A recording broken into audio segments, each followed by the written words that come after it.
Se ve desenfocada, ¿no?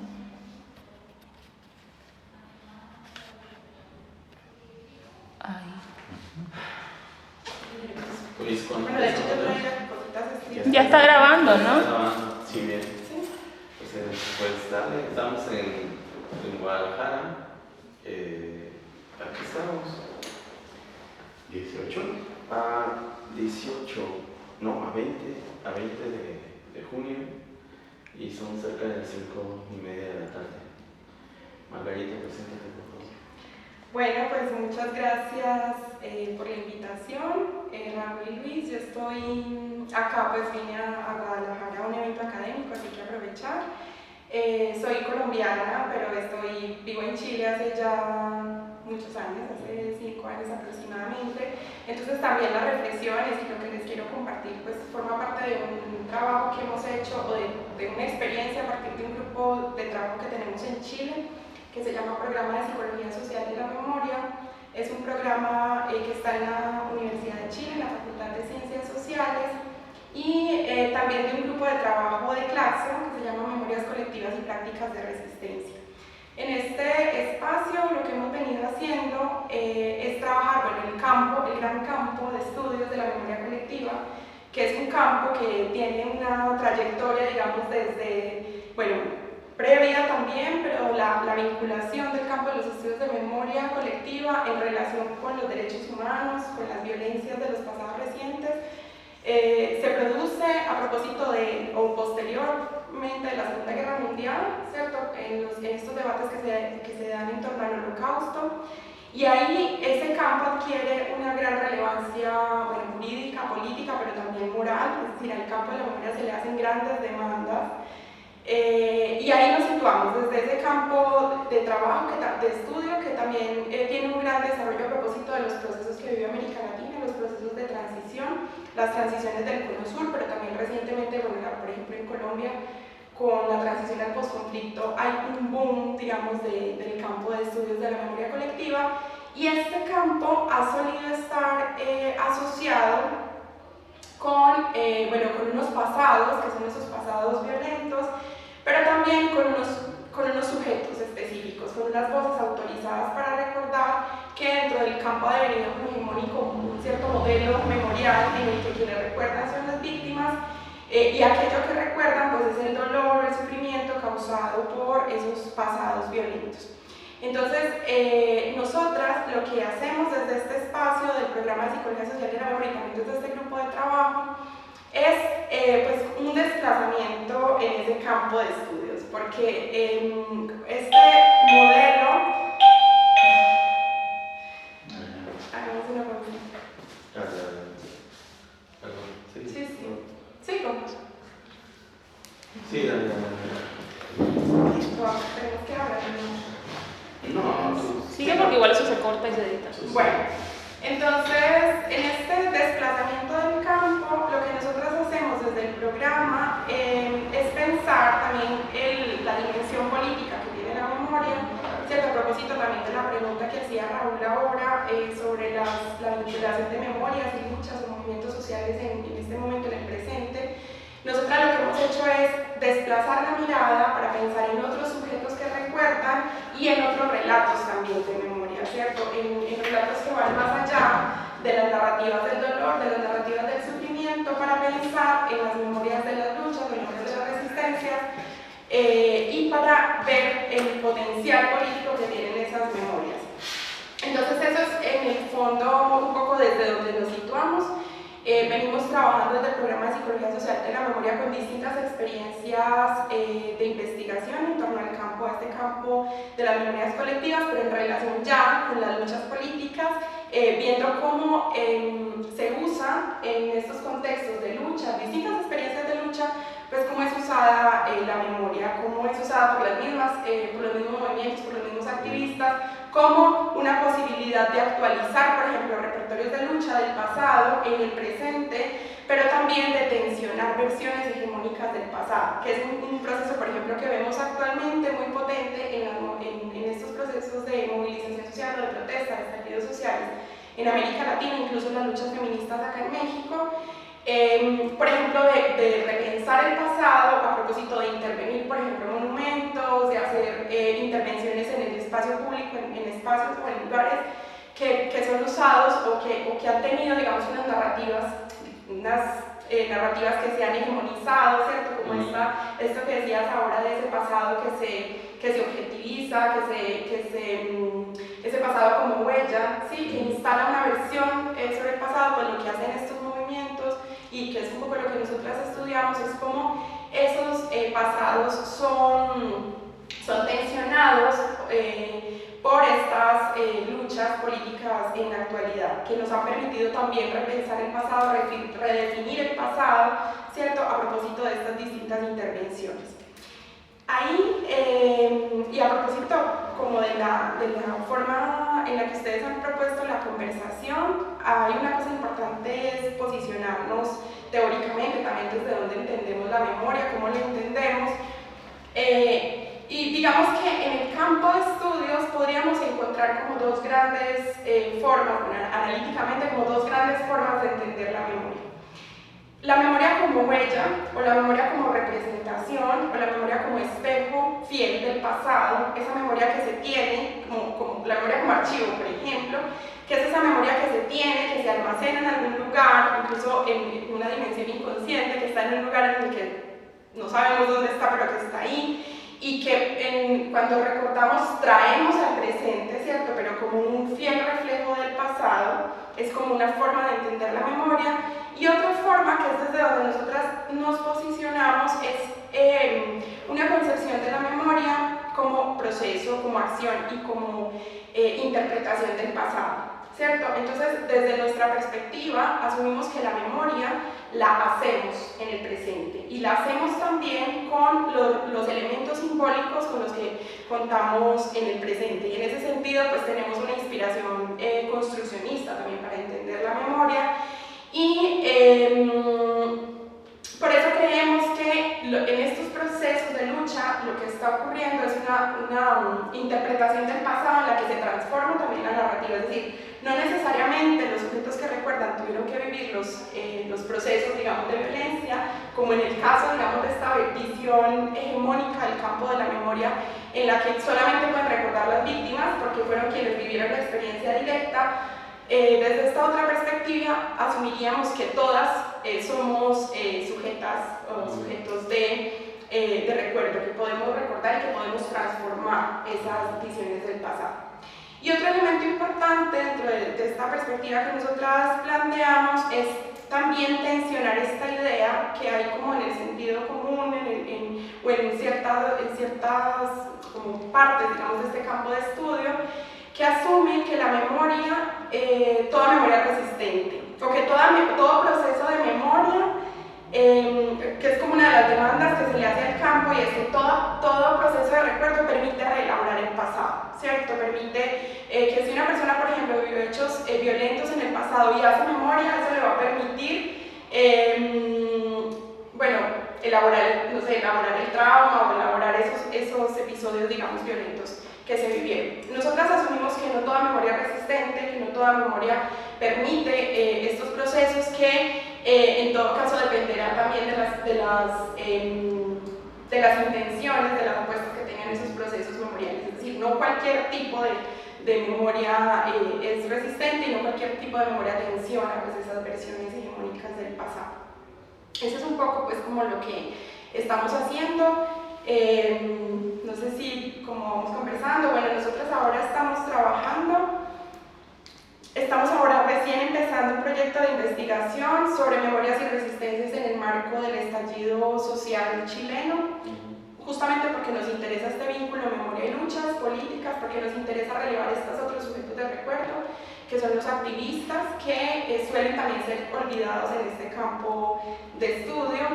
Y nos interesa ver cómo en este momento, a propósito del estallido, se han puesto en el espacio público memorias no solamente sobre la dictadura cívico-militar en Chile, sino también sobre la transición, y cómo lo que se ha mostrado en este proceso, digamos, de levantamiento social es pues como una continuidad de violencias que lo que hizo también el mismo campo de estudios de la memoria en el proceso de la transición fue plantear que hubo como un quiebre respecto a la violencia, es decir, que con la transición terminó la violencia, que es un poco también si vemos las memorias justamente como un dispositivo de producción del pasado, en ese momento se plantea que la violencia de la dictadura queda en el pasado y que entonces en la transición, bueno, pues ya empezamos un proceso de democratización donde los conflictos se resuelven por una vía distinta, digamos, a la violencia, a la represión estatal,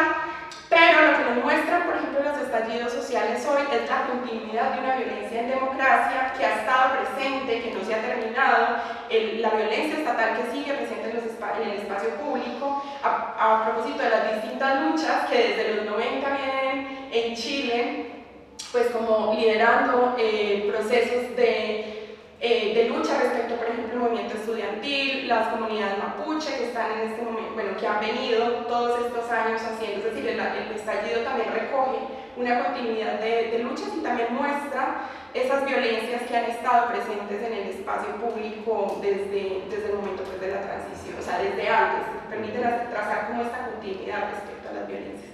Entonces, desde ahí, por ejemplo, es uno de los elementos que vemos como potencial que tiene pues este desplazamiento del campo, ¿sí? Como para pensar estas otras memorias también y estos otros contextos y pues contenidos también de la memoria, ¿cierto? No solo las memorias del dolor y del sufrimiento. Fíjate, hace un ratito estabas intentando articular las experiencias en Chile con las experiencias en Colombia. Una de las formas en las que se disputa la memoria o las memorias tiene que ver con la fijación de periodos. Y lo acabas de decir hace un momento, ¿no? Es decir, hablaste del post-conflicto. Y cuando uno marca el post-conflicto, quiere decir que ya no hay más, o al menos ya no es ese conflicto, sino que son otros, ¿no? Y yo creo que es parte de las preocupaciones que ahora vemos en los estudios sobre la memoria en Chile, pues, ¿no? Efectivamente, el fin de la dictadura de Pinochet abrió la posibilidad, ¿no?, de recuperar algunas memorias. Incluso pienso en un texto de Nelly Richard que se llama Memorias Fracturadas, ¿no?, donde recupera, ¿no?, algunas expresiones de arte donde algunos sin querer, otros queriendo, ¿no?, intentan objetivar sus experiencias objetivar las experiencias históricas o las experiencias con el tiempo, ¿no? Y que rompe precisamente con esta forma de colocar la memoria como un dispositivo hegemónico, ¿no? Es decir, el que yo marque un periodo tiene un fin político importante. En el caso colombiano, ¿no?, ¿qué encuentras problemático, ¿no?, en el hablar del post-conflicto, en tanto la construcción de las memorias? Hay muchas memorias en Colombia, o hay una, ¿no?, sobre esto, ¿no? Y en concreto, bueno, tú estás en Chile, pero me imagino que yo me imagino que hay un interés tuyo sobre Colombia, que atraviesa tus experiencias históricas, ¿no? O sea, finalmente todos los sujetos tenemos experiencias históricas.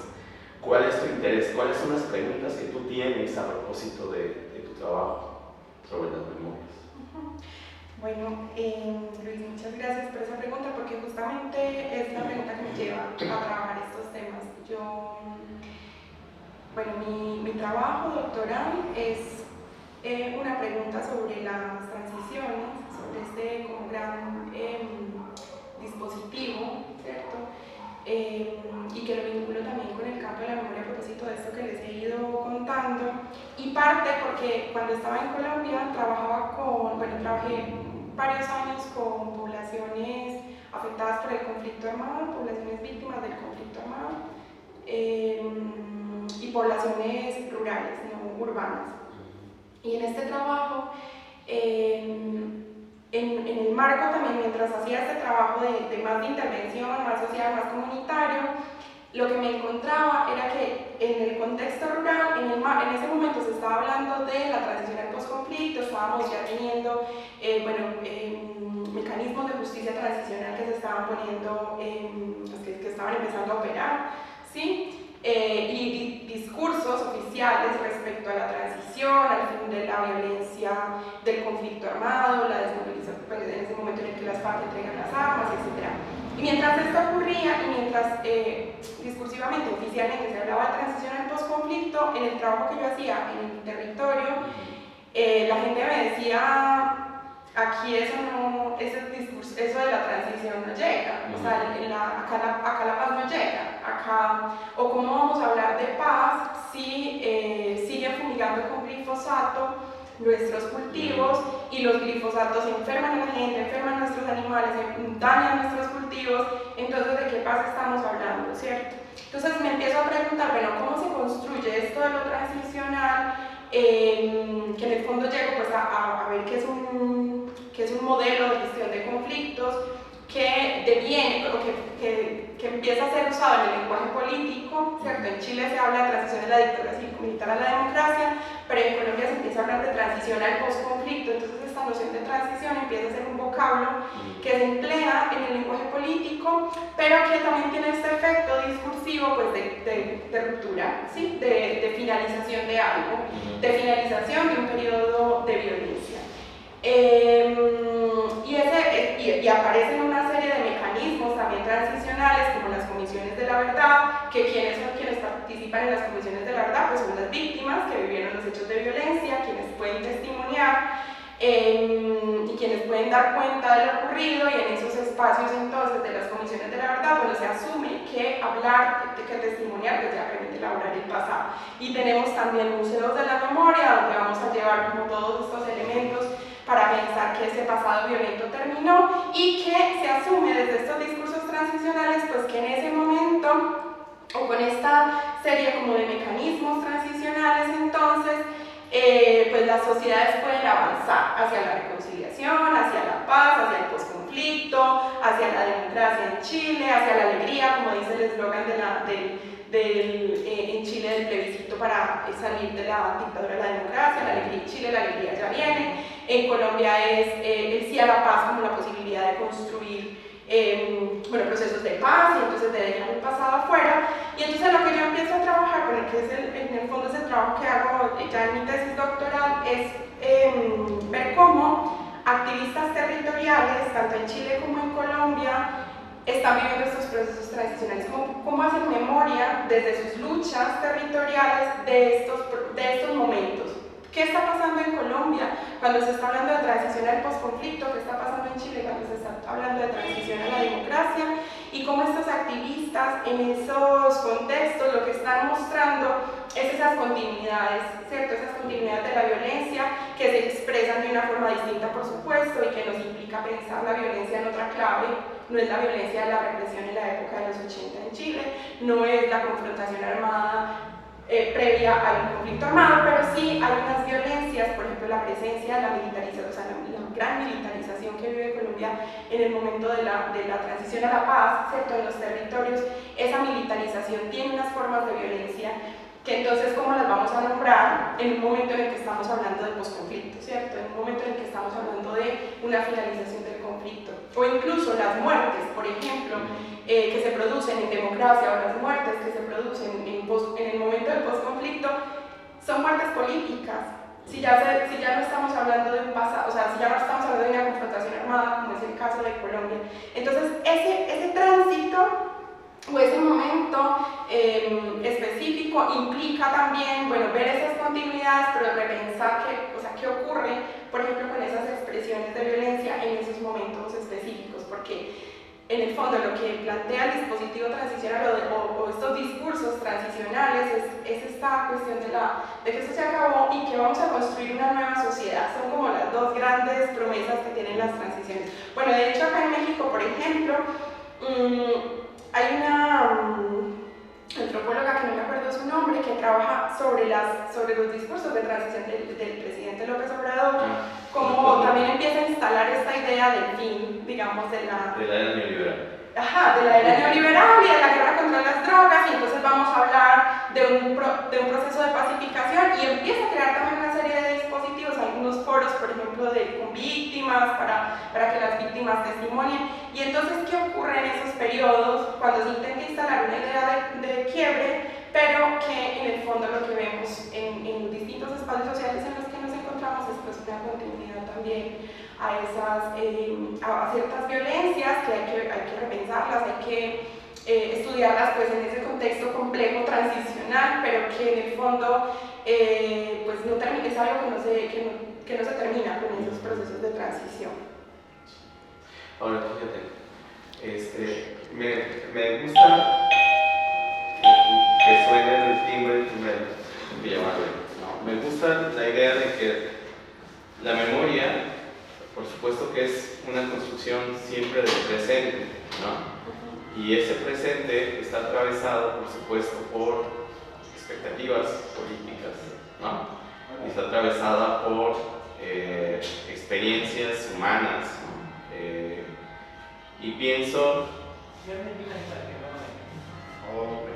en mirar la memoria como experiencia, es decir, como un procedimiento, si quieres, de construcción desde los relatos, hay muchas formas de construir memoria. Y pensaba también en, hace un momento tú hablabas de ciertas memorias legítimas, las de las personas que sufrieron violencia. El asunto es que yo me pongo a pensar en que es probable que de repente haya, voy a utilizar un término que a lo mejor va a parecer muy extraño, estoy pensando en voz alta, entonces, como violencias, personas que fueron violentadas y que es legítimo frente a otras violentadas que no es tan legítimo su voz, ¿no? Es decir, en esta construcción de memorias legítimas, por supuesto que hay algunos sujetos, ¿no?, que tienen privilegios sobre otros, ¿no? O sea, se configuran también los privilegios o una posición privilegiada en estas relaciones de poder, y en este poder narrar o poder hacer un relato de lo que sucede. Pienso, por ejemplo, en algunos casos, ¿no?, en otros términos, como hablando de los movimientos feministas, ¿no?, seguramente en algunos espacios parece ser que los únicos que sufren la violencia o cierto tipo de violencia son los varones, y las mujeres no han sido escuchadas durante mucho tiempo, pues, ¿no? Entonces, en estas experiencias de construcción de memoria, ¿tú has visto estos movimientos de que se privilegian unas voces sobre otras? ¿Cómo opera esto? Sí, bueno, a propósito de eso que decíamos ahorita, de estos como dispositivos, no, como estos mecanismos transicionales, por ejemplo, de las comisiones de la verdad, de los museos de memoria, o sea, estos distintos mecanismos muestran claramente un filtro, muestran claramente una selección, no solamente de ciertos sujetos que son los autorizados para recordar, que en ese caso, en estos espacios, normalmente encontramos las narrativas, las memorias de las víctimas, ¿cierto?, que son las que aparecen ahí en los museos.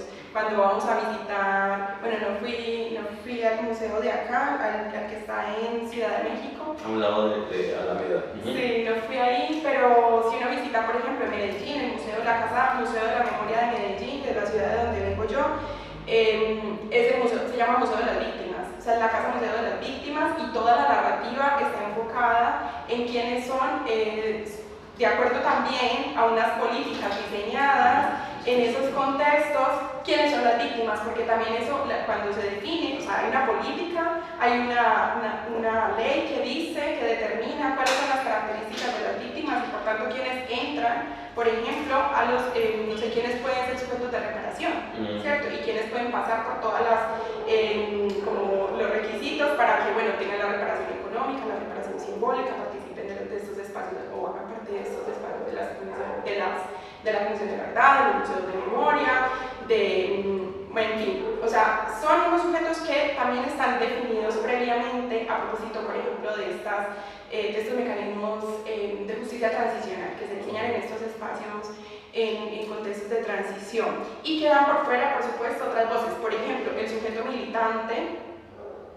Nosotros en Chile, por ejemplo, trabajamos en una investigación sobre memorias de la transición, de la violencia política en los 90, en una investigación que es parte del programa de Psicología Social de la Memoria, y en esta investigación trabajamos con personas que fueron militantes del MIR, del MAPU Lautaro, del Frente, que durante los 80, que durante la dictadura, hicieron parte de estas organizaciones político-militares, y bueno, que deciden, que no creen, y que desde muy tempranamente, terminando los 80, empezando los 90, plantean que la transición es un pacto entre élites y que no va a cambiar nada, ¿cierto? Que va a haber una continuidad, por ejemplo, de que no se está pensando si va a cambiar la dictadura, la constitución de Pinochet, que eso no se está planteando, que eso no va a cambiar, que el neoliberalismo que se implanta en la dictadura va a continuar en los 90, ¿cierto? Que nada de eso va a cambiar y que nos lo decían en la investigación, no nos subimos a la caravana de la victoria, de la gran celebración que fue la transición, pues quedaron fuera de todo, fueron sujetos que además nosotras lo que encontramos en esta investigación es que las organizaciones político-militares en Chile fueron derrotadas en la transición, no fueron derrotadas en la dictadura, fueron derrotadas en la transición. Empezando la transición, el gobierno concertacionista. Parece ser que los únicos que fueron violentados fueron los judíos, ¿no? Cuando estamos hablando de muchas personas, ¿no?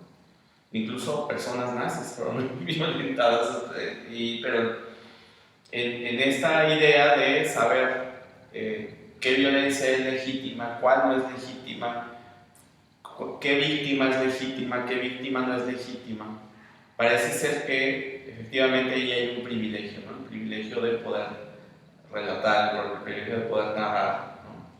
Fíjate, eso pensando en el asunto de los judíos.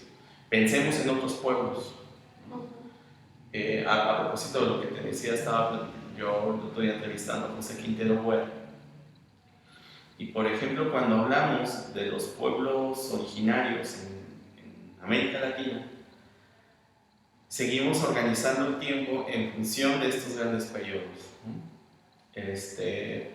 Y entonces para el periodo inicia, ¿no?, con el llamado descubrimiento de América, ¿no? Luego viene otro periodo colonial donde casi de manera monolítica se ven sometidos todos los pueblos y esto también al mismo tiempo configura una idea de que el indígena es uno. O sea, hay una serie de relatos históricos que anulan, a propósito de lo que hablábamos hace un momento de los temas, ¿no?, anulan las experiencias de los sujetos, las experiencias del tiempo de los sujetos y las experiencias de contacto con el otro, con la violencia.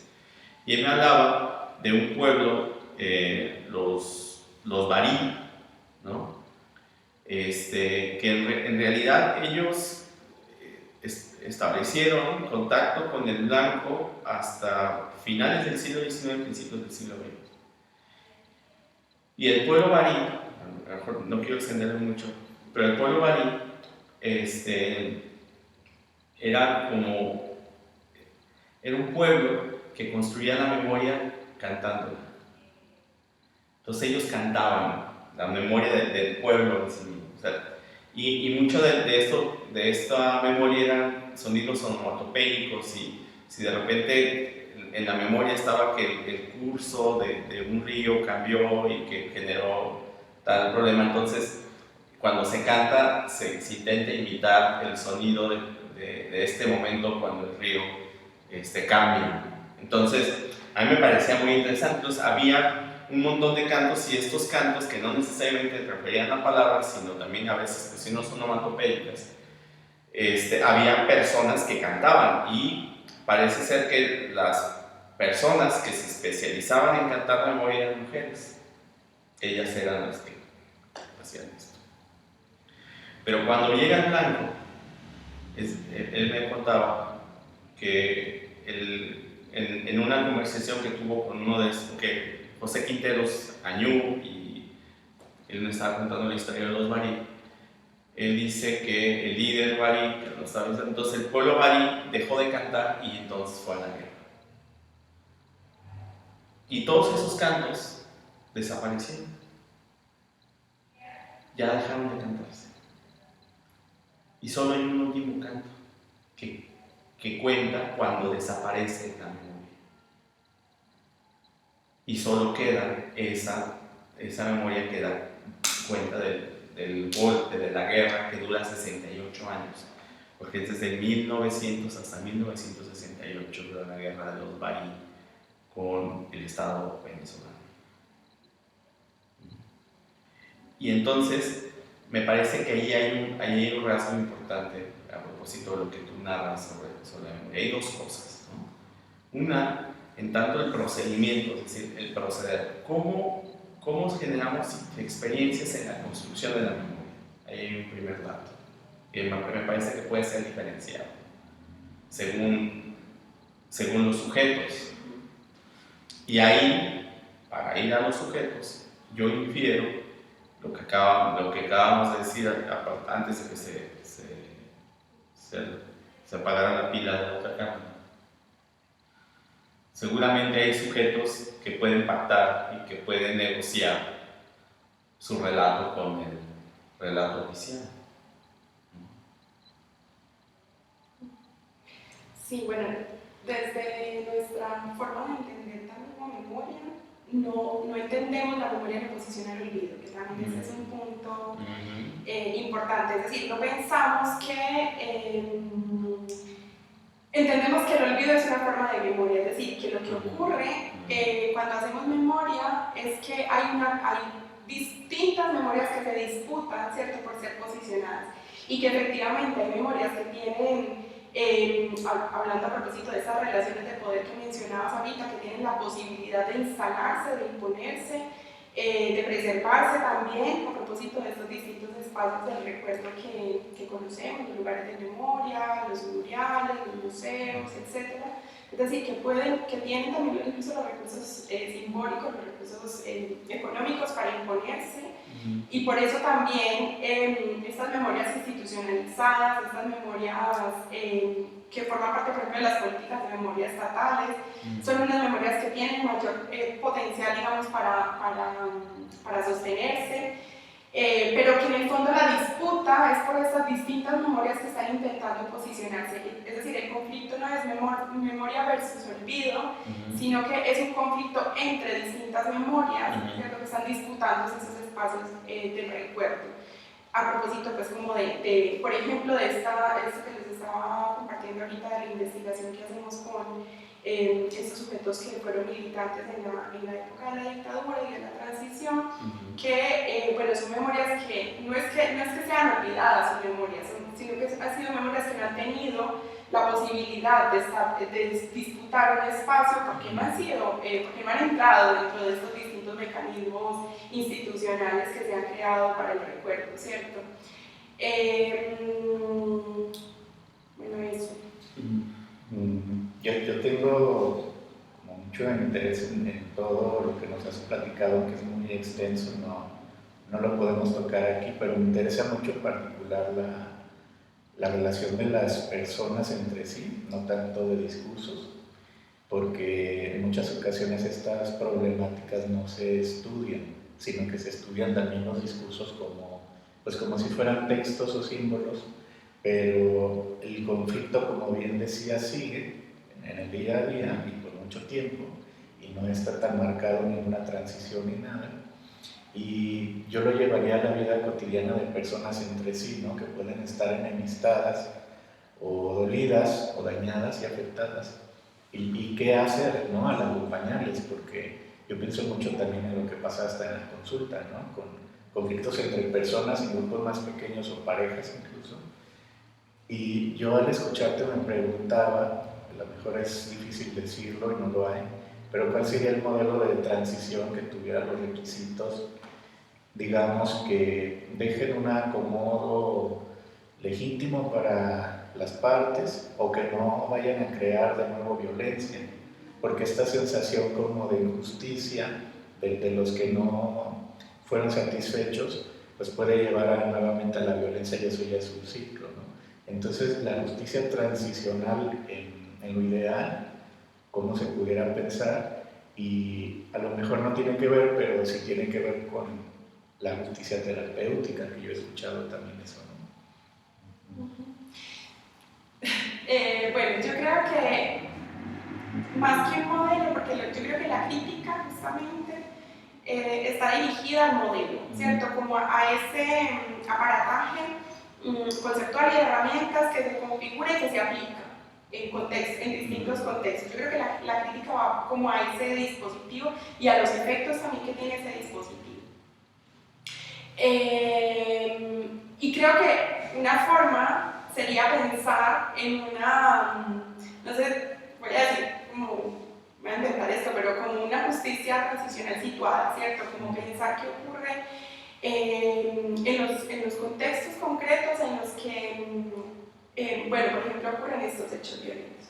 Para poner un ejemplo, en Colombia, bueno, la semana pasada que estuvimos en Claxo, estuve escuchando un trabajo de unas personas que hacen una comisión de la verdad étnica en Buenaventura, en una zona del Pacífico en Colombia. Y entonces lo que ellos decían es que ellos que hacen un trabajo situado en este territorio, con estas comunidades con las que trabajan, por ejemplo, toman unas categorías que son categorías que vienen de la misma Comisión de la Verdad de Colombia, ¿cierto? Pero las piensan desde los grupos con los que están trabajando. Entonces, por ejemplo, toman la categoría de daño ambiental para plantear que uno de los temas que se está planteando en la comisión es que hay un daño ambiental porque la gente, bueno, le hicieron ir y porque derribaron los árboles. Entonces ellos decían, no es posible hablar de daño ambiental únicamente porque resulta que estas personas, estas comunidades, dentro de sus prácticas espirituales, al nacer entierran el cordón umbilical, pues cuando se cae, lo entierran en los árboles, y cada vez que las personas tienen un problema o que las comunidades tienen un problema, hacen un recorrido por donde están enterrados los cordones umbilicales para resolver ese problema, bueno, tienen unos rituales, una relación espiritual con la tierra. Entonces, claro, la justicia, por ejemplo, la gente que quisieron ir, entonces la justicia transicional, así como el de este modelo hegemónico, dice, bueno, hay que hacer una reparación, una restitución de las tierras. Entonces le quitaron esta tierra, los vamos a llevar para esta, ya tienen su tierra. Pues no, eso no es una justicia, o sea, para ellos no es justicia, porque justamente la relación que tenían con la tierra no tenía que ver con que les devuelvan otro trozo de tierra, sino con la relación espiritual y con el significado que tenía ese espacio para ellos. Entonces yo creo que habría que pensarlo por ahí. Hay un montón de trabajos en Colombia, por ejemplo, hay un montón de trabajos que están señalando esto, o sea, que están señalando cómo estos modelos en el fondo desconocen esa relación, por ejemplo, que tienen las personas, o cómo se entiende desde las comunidades indígenas la noción de justicia, o lo que dices tú, como esta idea, que no sé muy bien si va por ahí, pero como esta idea de justicia terapéutica, que en el fondo es una justicia que es construida por los sujetos que tienen una relación pues, con ese hecho de no sé, violento, por ejemplo, y creo que sería como más bien pensarlo por ahí, más que como romper con esta cuestión, con esta idea del modelo, como de ese modelo de gestión de conflicto que pues, nos va a llevar a una verdadera reconciliación, que son como estos eslóganes que tienen, no sé, por ejemplo, el eslogan del nunca más, que es el eslogan que tienen en el Cono Sur para hablar de la violencia. Entonces, nunca más, y para que nunca más hay que recordar, y entonces recordar ciertos sujetos. O sea, ese como modelo memorial en general, creo que también tiene un efecto a propósito de lo que decías tú sobre el Holocausto, o sobre las memorias, por ejemplo, de los judíos. Tiene un efecto también de despolitizar los procesos de hacer memoria, porque claro, lo que encontramos hoy en día, por ejemplo en Alemania, bueno, yo tengo una amiga que actualmente está haciendo un trabajo de justicia transicional, está como analizando cómo fue configurado este modelo, digamos, que de ahí viene, este modelo, como este gran modelo de gestión de conflictos desde el Holocausto. Entonces ella analiza cómo estos dispositivos, cómo operaron en Alemania, y lo que encuentra es que la gente está cansada de escuchar, sí, que las víctimas, que los judíos, que sí, pues, escucha, sí, o sea, qué triste lo que pasó, pero bueno, ya, porque sienten una separación, porque la memoria la hacen las víctimas. Entonces nosotros no hacemos memoria, nosotros tenemos que aleccionarnos, tenemos que escuchar eso, aleccionarnos pues para no repetirlo, ¿cierto? Pero no nos apropiamos de esos procesos de hacer memoria y en ese sentido empezamos a ver una distancia también con esos, por ejemplo, con esos hechos de violencia, de victimización. Entonces creo que para repolitizar también estos procesos, pues primero creo que sirve esta noción de memoria con la que nosotras trabajamos, que es, bueno, todas somos sujetas de memoria, todas hacemos memoria, y lo hacemos desde el presente, con los marcos también que tenemos simbólicos, que tenemos en el presente, y podemos recordar incluso hechos que no vivimos, porque podemos hablar de ellos, podemos interpretarlos, podemos decir algo sobre ellos, y en ese sentido pues nos permite también agenciarlos como en ese proceso, digamos, no sé, de recuerdo. Sí, y fíjate, a propósito del asunto de los modelos. ¿Se apagó? No, En reposo. está en reposo, pero se está grabando. De los modelos, hablabas, por ejemplo, que de repente aparecen algunas categorías como la de territorio, ¿no? Es decir, parece que la justicia, pues eso, pues bueno, te voy a restituir un territorio, pero no es la noción de territorio que tienen los pueblos a la de, porque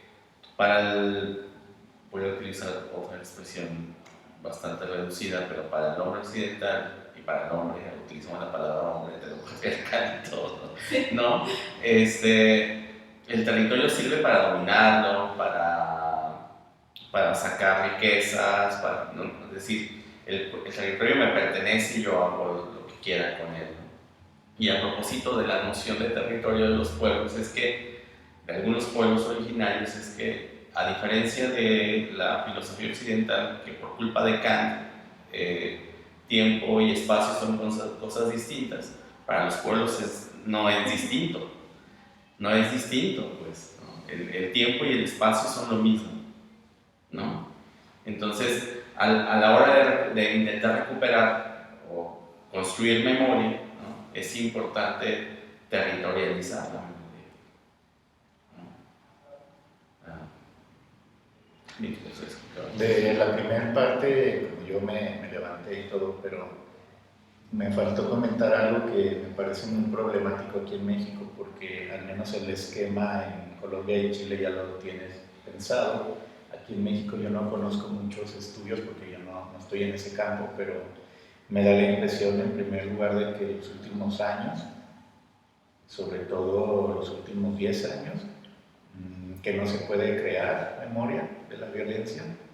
Quienes la ejercen prohíben o controlan que no se cree memoria.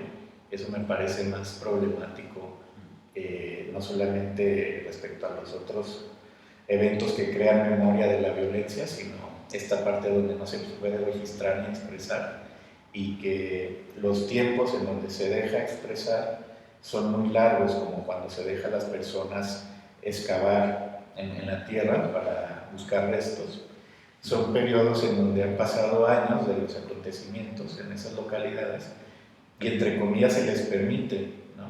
Pero no se permite crear una memoria que yo considero colectiva o real, sino que hay solamente como un paliativo y además está controlado por los que la ejercen. O sea, me parece que eso es un problema, no sé si nuevo o dónde había existido, pero sí me parece terrible porque toda la creación cultural respecto a la violencia está ausente o muy escasa o muy clandestina y siempre bajo la mira, ¿no? Y eso me parece espeluznante, pues, en nuestro caso. Sí, yo, bueno, de México no conozco mucho, conozco, bueno, colegas que hacen trabajos más enfocados, por ejemplo, en las memorias de la Guerra Sucia, y ahora quienes están, como yo creo que también se está produciendo esto que decía, un vínculo bien interesante con estas luchas políticas actuales, los movimientos feministas,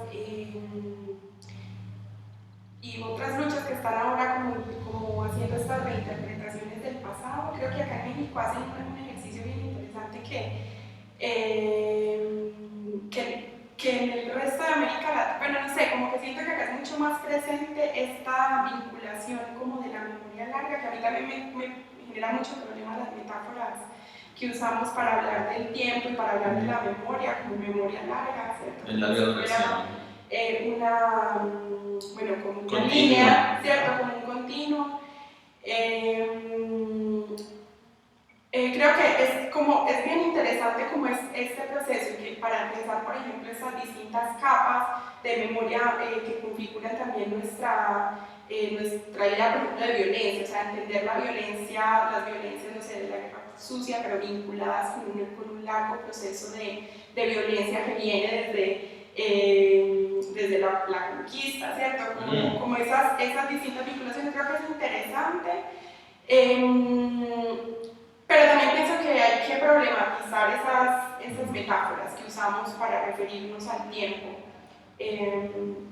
Es que ha sido útil en México precisamente para el poder, no para el poder, perdón, para los que gobiernan, ¿no? Ha sido muy útil transfigurar estas metáforas, ¿no? Y a propósito de lo oficial, hay le platiqué, creo, una tesis doctoral de un amigo mío que decía que en México es muy significativo lo que pasó en 1968, ¿no? Hablando de esto, de la guerra sucia y todo esto. Y él sugiere en su tesis doctoral que en realidad la narrativa de la guerra sucia le impuso el Estado.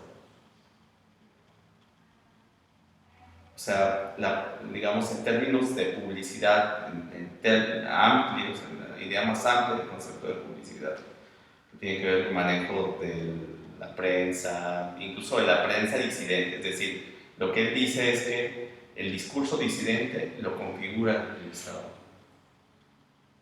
a partir de algunos mecanismos muy claros. Y es lo que decía hace un momento Raúl, ¿no? Que en México el control de la memoria o de las memorias por parte del Estado ha sido muy férreo, tanto así que incluso el conjunto de disidencias está configurado por un discurso oficial. Hay un conjunto de discursos oficiales sobre las disidencias también. Ahora mismo, y es donde me parece que están pasando cosas muy interesantes, por ejemplo, los colectivos de familiares de desaparecidos. Ahí es donde creo que se está haciendo cosas muy interesantes en la recuperación. Y en la más de recuperación, que a lo mejor es parte de la metáfora, no se recupera, no basta, más bien la construcción de una memoria necesaria, porque una de las cosas que hace la desaparición forzada pues es algo que no puedes decir nada, no hay un muerto, no hay algo que esté ahí objetivado. Yo lo pensé justo porque en estos periodos de transición donde ya no se vale seguir en el dolor, digamos, ya no es como tan legítimo o tan bien visto, quedan atrapados estas personas que lo siguen viviendo, no han tenido justicia o descanso, y se diluye pues esa capacidad, que es muy problemático, ¿no? Porque cuando hay luchas sociales, incluso la creatividad y la energía configuran símbolos o imágenes que son retomadas por los colectivos, pero en la transición no, porque la transición es como mal visto, alguien que está atorado, ¿no? En el pasado, solamente quiere pelear, ya no quiere hacer las paces. Pero ¿qué pasa con estas injusticias terribles, ¿no? Y con este tipo de hechos que además siguen amenazando a los que quedan vivos, ¿no? Eso me parece muy complicado y que lo vivimos acá en México, y pues lo mejor que parece que podemos hacer en muchos casos es no mencionarlo, como dice Luis, ¿no? Pero lo vivimos y nos hace mucho daño a todos. Claro, o los mismos sujetos activistas o que siguen en estas luchas son sujetos incómodos en las transiciones, porque una de las cosas que veíamos nosotras, por ejemplo, con esta investigación de la que les hablaba hace un rato, de las personas que pertenecían a organizaciones político-militares, es que su lucha tenía una legitimidad en la dictadura, claro, estaban luchando contra el dictador, pero en la transición era como, bueno, ya, o sea, ¿qué legitimidad tiene una lucha si ya estamos en un momento Ya no hay dictadura. de paz, ¿cierto? Si ya se Claro. terminó la dictadura, si ya se terminó la violencia, ¿cuál es la legitimidad que tiene esa lucha en ese periodo, digamos, de pacificación? Porque seguimos luchando, que en el fondo también pues es uno de los efectos que tienen estos dispositivos tradicionales, es pacificar las disidencias políticas en espacios en los que se supone que ya no tienen cabida, porque ya estamos en otro momento, porque hay que pasar la página, bueno, y esta serie como de frases o de expresiones que usamos para referirnos pues en esos momentos, bueno ya, o sea, ¿qué más vas a seguir luchando si ya se fue el dictador? Pues? Claro, y entonces aquellas personas aparecen como enfermas. Claro, se les patologiza, se les pone en un lugar así como de un otro que es problemático, se les criminaliza. En Chile, por ejemplo, quienes fueron detenidos en la época de la transición no son considerados presos políticos, por ejemplo. O sea, son los locos que siguieron, que se nombran a sí mismos también. Cuando hicimos la investigación decían, bueno, fuimos los locos que seguimos creyendo en un proyecto político en un momento en el que ya ese proyecto no tenía cabida, o sea, que ni siquiera socialmente tenía la legitimidad que se suponía que para ellos tenían esa lucha. Entonces también se puede convertir en un correlato de eso. Exacto. De ese discurso. Hay un correlato. Sí, hay una locura seguramente mía, ¿no? Han de pensar. Claro. Que todavía nosotras hicimos esta investigación, incluso cuando empezó el estallido, estábamos terminando la investigación y nos decían como, bueno, nosotros seguimos mucho tiempo después organizándonos, reuniéndonos, muchos de ellos guardaron, bueno, las armas, por ejemplo, que tenían en ese momento, creyendo que algún día iban a volver a ser llamados para continuar la lucha armada, y bueno, llegó o se consolidó más bien el neoliberalismo en Chile y también estas luchas, pero cada vez más, o sea, se extinguieron y ya. Y bueno, también cambiaron las dinámicas, ¿cierto? Y reaparecieron otras luchas con otras características distintas, porque también lo que está viviendo hoy en día Chile, este proceso de politización actual, con el estallido social, también es como el resultado también de una serie de procesos de lucha y de politización que ha vivido el país en los años 90, en los 2000, hasta llegar al estallido social, pero que también recoge unas luchas desde distintos frentes, pero que resisten frente al neoliberalismo y frente a las formas de precarización de la vida del neoliberalismo, la gente que lucha por la no AFP, la gente que lucha el movimiento estudiantil, que lo que hace es denunciar, por ejemplo, cómo las universidades fueron, o cómo todo el sistema educativo fue privatizado, cómo toda esta transformación, las luchas, por ejemplo, de las comunidades indígenas que hacen estos recorridos hasta llegar a Santiago para mostrar cómo en el territorio siguen teniendo violencias de una larga duración, ¿cierto? Que no terminan con la transición. Estas distintas luchas en el fondo son también una forma de organización y de resistencia que responde al nuevo momento pues, del Chile de la transición, o sea, de este Chile que también cambia con la transición. Pensando en una parte que es como aledaña a todo esto, que sí pueda ser como el foco en sujetos que se suman a la lucha, pero quizás sus intereses no son los hegemónicos tampoco, pero son, como por así decirlo, ajenos también, son solo como personales, o motivaciones personales de otro tipo, que usan el movimiento, digamos, para satisfacer algo de eso. Hay un libro que se llama El perjuicio y el ideal, que habla como de esta parte, ¿no? De la identificación con la parte de la víctima o el que se queja o el que puede aparecer ahí con la atención en algún momento, y cómo eso también pueda debilitar, pero no por un poder hegemónico, sino por un poder quizá que el mismo grupo puede tener en su interior, ¿no? No sé si esto de repente se ha visto en algunas investigaciones.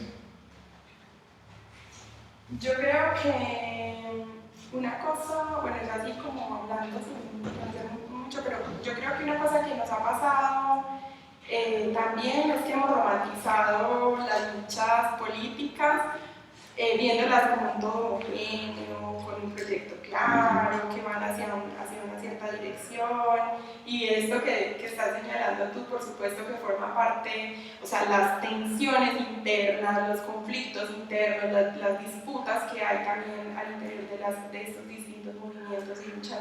Bueno, es una cosa que forma parte de esos espacios, incluso la misma dificultad de articulación que tienen actualmente las distintas luchas, pues da cuenta de eso, de que claro, hay distintas posiciones, hay distintos intereses, que estos intereses no son como una cosa homogénea y que todas entonces están con claridad. O sea, las luchas feministas lo muestran clarito, cuando uno puede ver así como una puesta de muy de afuera, como una cuestión así muy clara y muy homogénea, pero cuando una entra, bueno, hay distintas perspectivas, hay distintas posiciones, entre estas distintas posiciones hay hartos conflictos, la articulación es un proceso bastante complejo que requiere también de, pues como de harta negociación, etc. Entonces, claro, esas distintas posiciones yo creo que están ahí y que forman parte también de estos espacios de los movimientos sociales y que es algo que también yo creo que cuando una promueve, por ejemplo, hacer procesos de memoria, no solamente, o los estudios que vinculan como movimientos sociales y el campo de la memoria, estudian, por un lado, los usos de la memoria, o sea, los usos del pasado en las luchas y para las luchas, ¿cierto? Como por ejemplo esto que les decía ahorita del estallido, como un espacio en el que aparece la transición y se resignifica la transición, pero también hay que hacer unas memorias de movimiento, de cómo ese movimiento llega a configurarse como tal, cómo internamente también ese movimiento ha sido articulado, cómo se ha producido y qué ha pasado también ahí. Y cuando uno hace memoria del movimiento, de cómo ha sido ese movimiento y cómo también ese movimiento trae una trayectoria, pues ahí empieza a ser como el zoom para ver pues también esas distintas tensiones, esas distintas posiciones, que también hay sujetos que tienen intereses particulares, que no están muy claros en su apuesta política, etc. O sea, yo creo que ese es un ejercicio que habría también que profundizar en las distintas luchas en las que uno pues, quiera trabajar sobre memoria y derechos y luchas pues, o movimientos sociales. Que hay recientemente documentos sobre Ucrania, ¿no?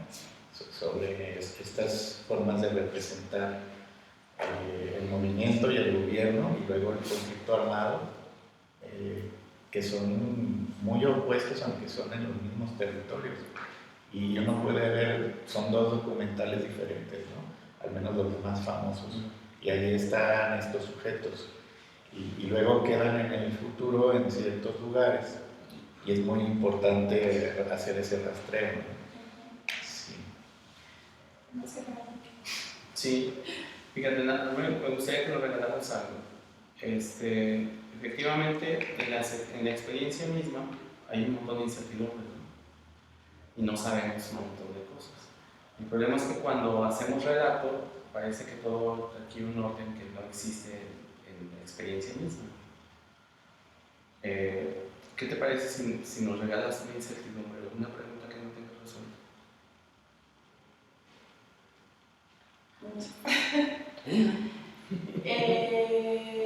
Yo creo que la pregunta es o sea, yo creo que la pregunta clave en este trabajo que hacemos es cómo hacer memorias de nuestro pasado que permitan transformar, que estén al servicio de la transformación social, que nos permitan cambiar las cosas. Yo creo que nosotras como investigadoras o como personas que trabajamos en este campo tenemos ese desafío, o sea, tenemos la posibilidad de hacer preguntas